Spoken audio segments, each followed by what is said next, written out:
ఏ మాటకు ఆ మాట చెప్పుకోవాలే కానీ ఇంతమంది భక్తులకి ఈ క్షేత్రం పరిచయం అవ్వడానికి ప్రతి ఒక్కరికి పరాశ్రీ స్వామి యొక్క వాణి ఆ వాక్కు వెళ్ళడానికి వాస్తవంగా యూట్యూబ్ మాధ్యమంగా ప్రతి వీడియో ప్రతి షాట్ వెళ్ళడానికి కారణం గోవిందరాజ్ అన్న. ఆయనకు భగవతి యొక్క కృప దొరుకుగాక. రెండవది, ఇన్స్టాగ్రామ్ మాధ్యమంగా ఎప్పటికప్పుడు ఏ కంటెంట్ వెళ్ళాలి జనాలకని కష్టపడుతున్న వాళ్ళలో మణిద్వీప్, ఉపేందర్, హేమంత్, జగన్మాత ఆశీస్సులు వాళ్ళ ముగ్గురు కూడా ఎప్పుడు తోడుగా ఉండాలని మనస్ఫూర్తిగా కోరుకుంటున్నాను. అంటే వేల మంది రావడానికి కారణం సోషల్ మీడియా మాధ్యమంగానే వచ్చారు. ఆ సోషల్ మీడియా ఒక మిసైల్ గన్నులాగా పనిచేసింది. దానికి వారి యొక్క పూర్తి ఎఫర్ట్ పెడుతున్న వాళ్ళు ఈ ముగ్గురు.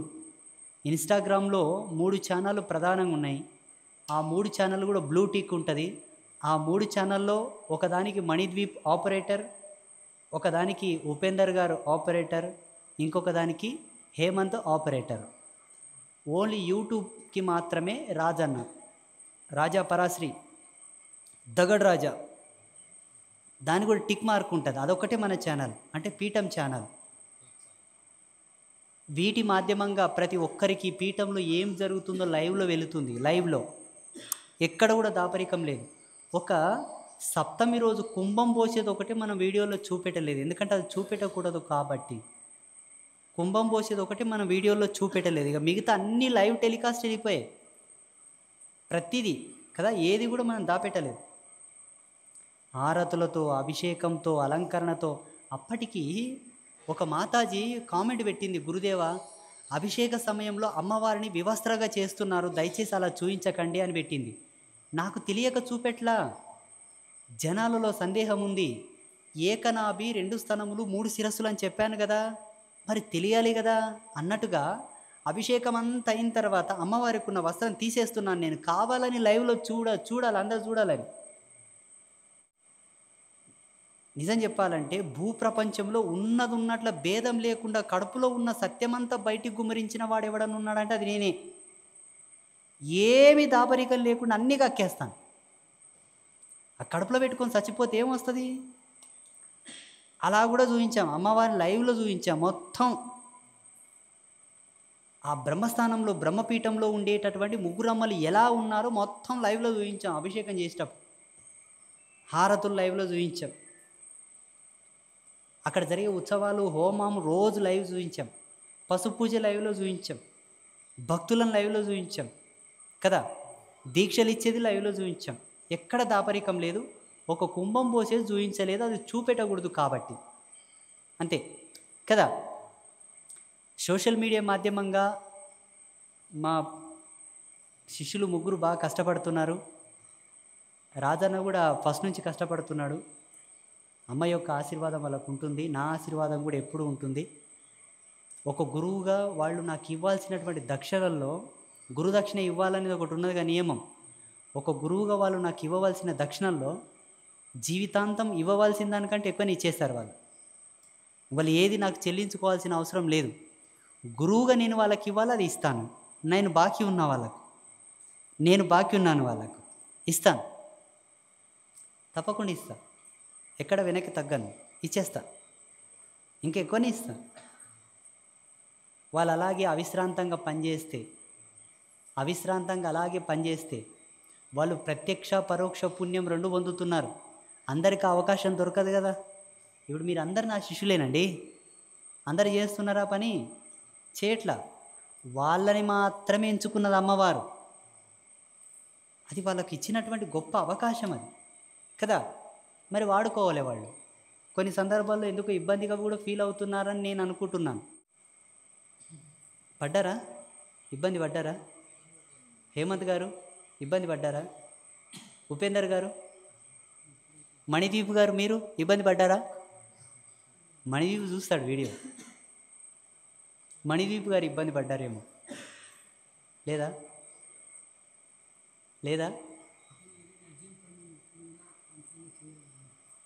ఏం కాదండి, ఎలాగో సోషల్ మీడియాలో మునిగి తేలుతారు మీరు. అదేదో దీనిలో మునగండి, అయిపోతుంది కదా. ఎప్పుడు ఆన్లైన్ ఉంటాడు అతని, తను ఎప్పుడు ఆన్లైన్లో ఉంటాడు. మణిదీప్ అయితే 24/7. చాలా మంచోడు మణి. ఈసారి బ్రహ్మోత్సవాల్లో పాల్గొనలేదు, ఆయన అదృష్టం అది. దురదృష్టం అనుకోకూడదు, అదృష్టం అది. ఊర్మిళాదేవి వనవాసం అంత అయిన తర్వాత లక్ష్మణ స్వామితో అంటదంట, ఏవండి నాకు దూరంగా ఉండడం నా అదృష్టమా, మీకు దూరంగా ఉండడం మీ అదృష్టమా? ఆమె ఆయన వేరు అవుతారు కదండి. లక్ష్మణుడు ఏమంటుంది, చమత్కారంగా అంటదంట, ఇద్దరు అదృష్టం అన్నాడంట. అట్లా మణిదీప్ పోయినసారి నేను ఒక మాట అన్నాను, గురుపాదములను ఎప్పుడు ఎడబాయకుండా ఉండు శిష్యుడు గొప్పవాడయ్యా, నేను ఉంటాను గురువుగారు అన్నాడు. ఆలోచించుకన్నాను, ఆలోచించుకోవడం మొదలుపెట్టాడు ఇప్పుడు. అది కూడా మంచిది లేవయ్యా, బాధపడకు మణిదీప్ గారు, బాధపడకండి. శుభం. అలాగే భక్తులకి అలాగే మీ అందరికీ కూడా ఒక చిన్న విజ్ఞప్తి. ఈ మధ్యలో స్వామివారి పేరును గబ్బు లేపనికే కొంతమంది పని పట్టుకున్నారు. ఏంటి, పేరు కూడా సరిగా పెట్టరండి, స్పెల్లింగ్ మిస్టేక్ ఉంటుంది. నా పేరు ఉంటుంది, ఫోటో మాత్రం బాగా నాది కాపీ చేసి మంచిగా క్లీన్ చేసి పెట్టుకుంటారు. కింద ట్యాగ్ పెడతారు, జ్యోతిష్యం చెప్పబడును, నెంబర్ మాత్రం వాళ్ళది ఇస్తారు. ఒక ఆయనకు ఫోన్ చేసిందంట, డైరెక్టు ఫోన్ చేస్తే నీ కొడుకు చచ్చిపోతాడు, 9 లక్షలు పట్టుకోనరా, నీ కొడుకు బాగా అవుతాడని చెప్పిందంట. ఫోటో నాది ఉందాడా, పేరు నాది ఉంది, కానీ నంబర్ మాత్రం వేరే వాళ్ళది ఉంది. 2 సార్లు ఫోన్ చేసిండు, 3 సార్లు ఫోన్ చేసిండు, వాడే మాట్లాడిండు, డబ్బు తీసుకురా బాగా చేస్తాను. విసుగు చెంది లాస్ట్గా ఆయన అదృష్టం బాగుంది, సమాచార కేంద్రానికి ఫోన్ చేసిండు, మీ గురువుగారు 9 లక్షలు అడుగుతున్నాడు మమ్మల్ని అన్నాడంట. మారుతుండి, మా గురువుగారు రూపాయి కూడా అడగాడు, నేను 9 లక్షలు అడిగిండా, ఎవరు నువ్వు వీడికి రానన్నాడు డైరెక్ట్. వీడికి వచ్చి చూస్తే మనమున్నాం వేరు, ఆ మాట్లాడిన వాళ్ళు లేడు ఈడ. ఇంకొక విచిత్రం ఏం జరిగింది, మొన్న ఎవడో జ్యోతిషం చెప్పబడునని పెట్టుకున్నాడంట వెధవ. వానికి ఫోన్ చేస్తే గోదానం చేయాలనుకుంటున్నామంటే గోవుని తీసుకురా అన్నాడంట. వీడికి వచ్చి చూస్తే వాడు లేడు. సమాచార కేంద్రానికి ఫోన్ చేస్తేనేమో మేము చెప్పనే లేదని వీళ్ళు అంటున్నారు, నన్ను అడిగారు నేను చెప్పలేదని నేను అంటున్నాను. వచ్చిన వాళ్ళు ఏం చేస్తారు, గోవుని తీసుకొచ్చారు, తెచ్చారు కదా, చెప్పినోడు ఎవడో. నేనన్నాను, ఎవడు నీకు చెప్పాడో వానికే దానం చేయపు అని చెప్పాను, తీసుకెళ్ళమని చెప్పాను డైరెక్ట్. మొన్న వచ్చిండే, ఎవరిని అడిగి తీసుకొచ్చినావు, ఎవరు చెప్పారు నీకు, పోనీ మేము చెప్తే తీసుకొస్తే మా బాధ్యత. వాళ్ళు అంటున్నారు, గురుదేవా తెచ్చాం, తెలియక తెచ్చినాం, ఏం అనుకోకండి, తీసుకోండి. నీవిస్తే నేను తీసుకోవడానికి పెద్ద ఇబ్బంది కాదు, ఎవరిని అడిగి తెచ్చావు వానికి గుణపాఠం జరగాలి. నీవు బాధపడితే వానికి ఉసురు తగలాలి. ఎందుకు, ఎవడు చెప్పాడు నీకు తీసుకురమ్మని, వానికి ఉసురు తగలాలంటే నువ్వు బాధపడాలి, తీసుకపో. ఇప్పుడు నేను దానంగా నేను గోవుని తీసుకుంటే నువ్వు ఆనందంగా వెళ్ళిపోతావు, వానికి ఇబ్బందులు జరగవు. వాడు ఇబ్బందులు పడాలంటే నువ్వు గోవును వెనక్కి తీసుకుపోవాలి. గోవును వెనక్కి తీసుకుపోయిన పాపం వానికి తగలాలే, నువ్వు బాధపడ్డ పాపం కూడా వానికి తగలాలని చెప్పాను, తీసుకుపోమని చెప్పాను. తీసుకుపోయారు కదా. అది ఇంకొక విచిత్రం ఏంటంటే, మేము పసుపు బండారు పూజకు 50,000 పంపాలనుకున్నామా అన్నదంట ఒక ఆమె. పంపండి అన్నాడంట, పంపారు. రిసిప్ట్ పంపమంటే పంపలేదట. ఎట్లా పంపుతాడు, అంబాత్రయ క్షేత్రం ట్రస్ట్ ముద్ర ఉన్న రిసిప్ట్ పంపాలి కదండి, ఎట్లా పంపుతాడు వాడేమని ఉంటేనా. ఇంకొకటి ఏం జరిగింది తెలుసా, అఖండ జ్యోతులకు మేము నూనె ఇవ్వాలనుకుంటున్నామండి, మేము దూరం ఉన్నాం, ఇవ్వలేము, డబ్బులు పంపుతాం అన్నారంట. 1,00,000 రూపాయలు అయితేనే అంట వేసేశారు. డబ్బులు వాళ్ళకు పంపుతారు, ఫిర్యాదు మనకు చేస్తారు. ఈ పిచ్చి జనాలు చూడు.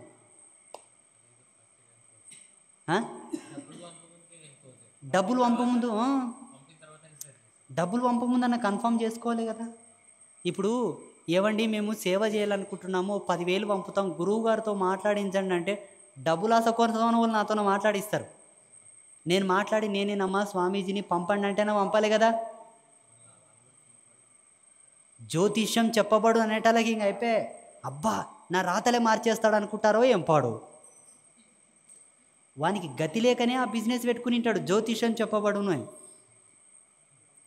పెద్ద పెద్ద సిద్ధాంతులు ఉండారండి, పెద్ద సిద్ధాంతులు ఉన్నారు. ఒక్కరన్నా టైటిల్ పెట్టుకుంటారా? పెద్ద పెద్దోళ్ళు ఉన్నారు. ప్రధానమంత్రి జాతకం ముందే చెప్పిన వాటి సిద్ధాంతులు కూడా ఉన్నారు. వాళ్ళు పెట్టుకున్నారు ఎప్పుడన్నా ఛానళ్ళు?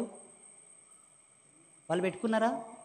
ఈ బిచ్చగాళ్ళు పెట్టుకుంటారు. ఈ బిచ్చగాళ్ళు నేను నమ్ముతారు కాబట్టి నా అనుభవం ప్రకారంగా డబ్బులు వేసుకున్నోనికి పాపం తగలదు, డబ్బులు వేసినోనికి ఫస్ట్ పాపం తగులుతుంది. మంచి చెడులు కనుక్కోకర్లా. శుభమా అని అల్లుని సంబంధాలు చూసినప్పుడు అల్లుని చూడకపోతే అల్లుని ఏం చేస్తున్నావు, శాలరీ ఎంత అని అడుగుతారు. ఈ ఎదవలు మాత్రం ఏం అడగరు, డబ్బులు వేసేస్తారు. అమ్మాయిని చూడనీకి ఇంటికి పోతారు, మీ అమ్మాయి ఏం చదువుకున్నది, ఎంత కట్నం ఇస్తామని అడుగుతారు. కులం అడుగుతారు, గోత్రం అడుగుతారు, స్టేటస్ అడుగుతారు. ఈ ఎదవల్ని ఏం అడగరు, డైరెక్ట్ నంబర్ కనిపించిందా, డబ్బులు వేసామా, ఏదో చెప్పమంటారు, వాడేదో చెప్తాడు, అయ్యింది లేదు పోయింది లేదు.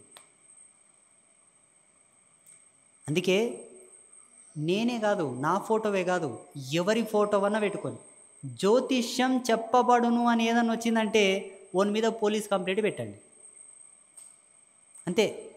అది కనుక మీరు చేస్తే నేను మీకోసం 100 తపస్సులు చేస్తా, మీకు ఏ సమస్య ఉన్నా బాగా చేస్తా, మీకోసం సమాధిలో కూర్చొనన్నా తపస్సు చేస్తా. జ్యోతిషం చెప్పబడునన్నోళ్ళనంతా జైలు వేయండి, మీకు పుణ్యం వస్తుంది. నన్నొకనే కాదు, సోషల్ మీడియాలో ఏ పీఠాధిపతి యాక్టివ్ ఉన్నాడో వాళ్ళందరి మీద కంపెనీలు తెరిచేశారు. జర 4 మాటలు గబగబా మాట్లాడి, కొంత ఇంట్రెస్టింగ్గా మాట్లాడి, కొంత మంచి హైప్గా మాట్లాడే స్వాములనంతా పెట్టేసుకుంటున్నారు.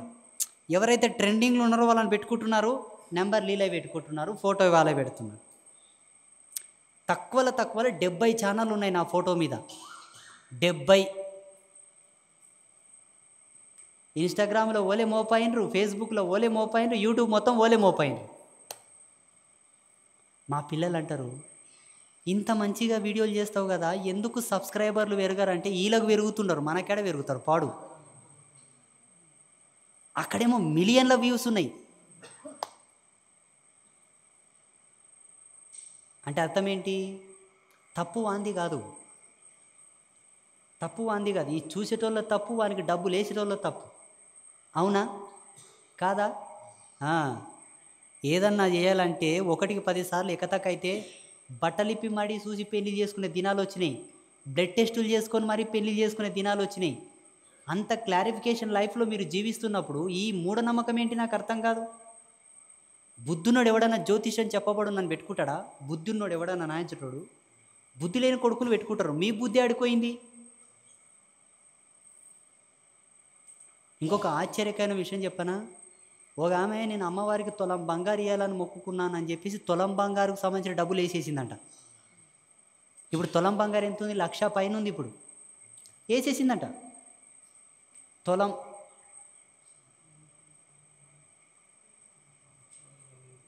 అందరికీ ఏమర్థమవుతుంది? పరాశ్రీ స్వామి తీసుకుంటున్నాడని అర్థమైపోయింది. ఫోటో నాది ఉంటుంది కదా. అందుకే నేను ప్రతిరోజు అనుష్ఠానం చేసేటప్పుడు కొన్ని కోరికలు కోరుకుంటాను. అంటే లోకానికి సంబంధించి, దేశానికి సంబంధించి, హిందూ ధర్మానికి సంబంధించి కొన్ని కోరికలు కోరుతా. ఆర్మీ జవాన్ల గురించి కొన్ని కోరికలు కోరుతా. దాంతోపాటు ఇప్పుడు ఒక కోరికలు కోరుతున్నా. జ్యోతిష్యం చెప్పబడును అని పెట్టుకున్న కొడుకులకంతా కాలు చేతులు పడిపోయి కకుడ కాలో కెట్టాలని పెట్టుకున్నా. నా తపస్సు సత్యమైతే అవుతుంది.